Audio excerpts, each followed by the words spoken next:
America ने पाकिस्तान को Iran के साथ तिजारती मुआहदों पर पाबंदियों से खबरदार कर दिया। अमरीकी महकमा खारजा के नायब तर्जुमान वेदांत पटेल की प्रेस कॉन्फ्रेंस और अमरीका ने ईरान से तिजारती मुआहदे करने वाले ममालिक को पाबंदियों से मुताल्लिक खबरदार कर दिया। यानी अगर पाकिस्तान ईरान के साथ तिजारती मुआहदे करेगा तो पाबंदियों का सामना करना पड़ सकता है। गैस लाइन के बारे में उन्होंने बाकायदा हमें धमकी दी है।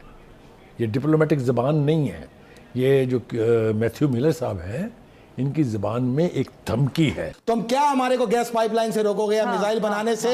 तुम्हारी हैसियत और औकात नहीं, तुम खत्म हो चुके हो। तुम अपनी शिकस्त को तस्लीम करो, तुम्हारे हौसले खत्म हो चुके हैं। पाकिस्तान गैस पाइपलाइन भी बिछाएगा, एटमी हथियार भी चलाएगा। अगर तुमने चलाए व्हाइट हाउस में घुस के मारेंगे तुम्हें। तुम्हारी औकात है नहीं। पाकिस्तान की हालत बिल्कुल एग्जैक्टली वो है कि चमगादड़ वाली है। काश हम श्रीलंका बन जाए। आज श्रीलंका संभल गया है। अभी मोदी ने पाकिस्तान को जो ताना दिया वो इसी कमजोरी का दिया है कि पाकिस्तान कमजोरी शो करता है। हालांकि एक एटमी पावर है, एक बहुत बड़ी पाकिस्तान के पास मिलिट्री है, बहुत बड़ी फौजी ताकत है, लेकिन इसके बावजूद ये मुल्क इतना कमज़ोर है। ये ताना दिया नरेंद्र मोदी ने कि हम रशिया से अपनी मर्जी के मुताबिक सौदा नहीं कर सके तेल खरीदने का। पैसा ही पैसा होगा। आज श्रीलंका की हालत हमसे 1000 गुना बेहतर हो चुकी हुई है। उनकी इकॉनमी स्टेबल हो चुकी हुई है, उनके इन्फ्लेशन कम हो चुका है, उनकी मार्केट के अंदर उनकी प्राइसेस के रेट ठीक हो चुके हैं। सब कुछ ठीक ठाक उन्होंने कर लिया है क्योंकि उनके अवाम ने कान पकड़ के कहा कि हम तुम्हारे अंदर, तुम्हारे महलों में घुस जाएंगे, तुम्हारी जायदादों को पकड़ लेंगे अगर तुमने ठीक काम ना किया। और उस आप देखें कि उनकी जो वो फैमिली की चल रही थी, इतना लंबे पन्ना संगा की जो चल रही थी वो ख़त्म हो चुकी हुई। ईरान ने अपने हिस्से की जो गैस पाइपलाइन है वो मुकम्मल कर छोड़ी है और मुआहदे के मुताबिक पाकिस्तान को जो अपने हिस्से की गैस पाइपलाइन है उसको मुकम्मल करना था मखसूस मुद्दत में।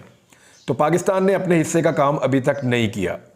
ईरान इसके ऊपर पाकिस्तान से जुर्माना भी आयद कर सकता है, पाकिस्तान से जुर्माना वसूल कर सकता है, लेकिन ब्रादर इस्लामी मुल्क होने के नाते उसने ऐसा नहीं किया। ईरानी सदर पाकिस्तान में आए हैं और नवाज शरीफ चीन के दौरे पर चले गए हैं। इसमें थोड़ी सी चीज़ें इतनी सिंपल नहीं हैं जितनी दिखाई दे रही हैं। ईरान का सदर यहाँ आया था, आप सोचें कितनी शर्मिंदगी की बात है। ये मैं आज पढ़ रहा था कि गज़ा की हिमायत पर पाकिस्तानी अवाम को सलाम पेश करता हूँ। उसने ये नहीं कहा कि मैं पाकिस्तानी हुकूमत का शुक्रिया अदा करता हूँ। आप सोचें कि उसने गुफ्तगू किया कि पाकिस्तान के अवाम और ईरान के अवाम के जो है मसले एक तरह के हैं, दिल एक साथ इसलिए धड़कते हैं कि हम गज़ा में मुसलमानों की बात। यानी इस वक्त हुकूमत और है ईरानी सदर के मुताबिक और अवाम बिल्कुल और है। ये कभी किसी ने आके यहाँ नहीं कहा, ये कभी किसी ने नहीं कहा कि हमारे अवाम आपकी हुकूमत के खिलाफ है। ये तमाचा मारा है उसने आपके मुंह। आप सोचें कि उसका एक विजिट प्लान था, उसमें एड्रेस करना था पार्लियामेंट को, लेकिन आपने अमेरिका के कहने पर पार्लियामेंट को भी एड्रेस नहीं करवाया।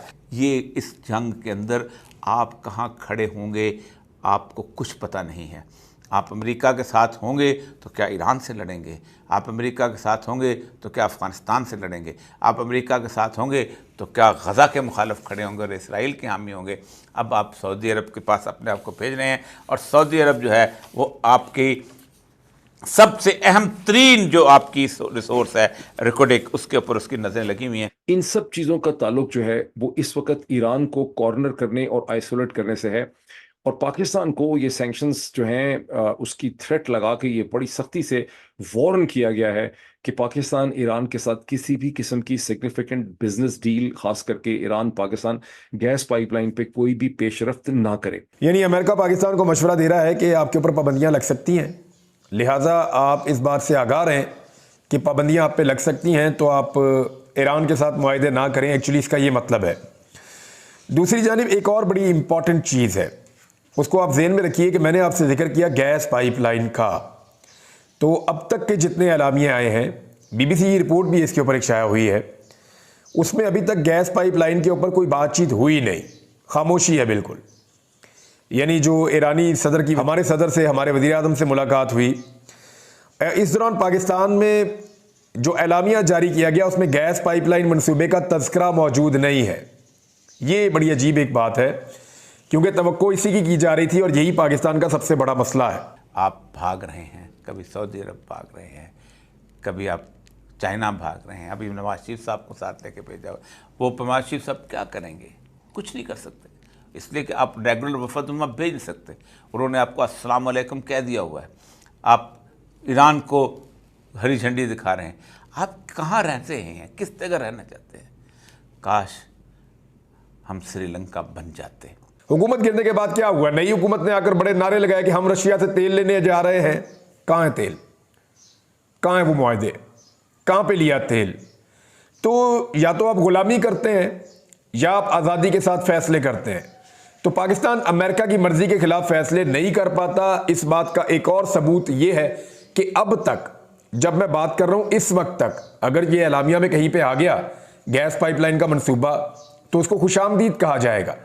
लेकिन अब तक पाकिस्तान और ईरान के बीच में जो सबसे बड़ा मंसूबा है, जो सबसे अहम पॉइंट है, जो हमें कनेक्ट करता है हमारी सरहद के अलावा, वो हमारी गैस पाइपलाइन है तजारती नुक्ता नज़र से। उसका कहीं तस्करा भी नहीं है क्योंकि अमेरिका इसके खिलाफ है। नंबर 2, पाकिस्तान रशिया से तेल भी नहीं ले सका।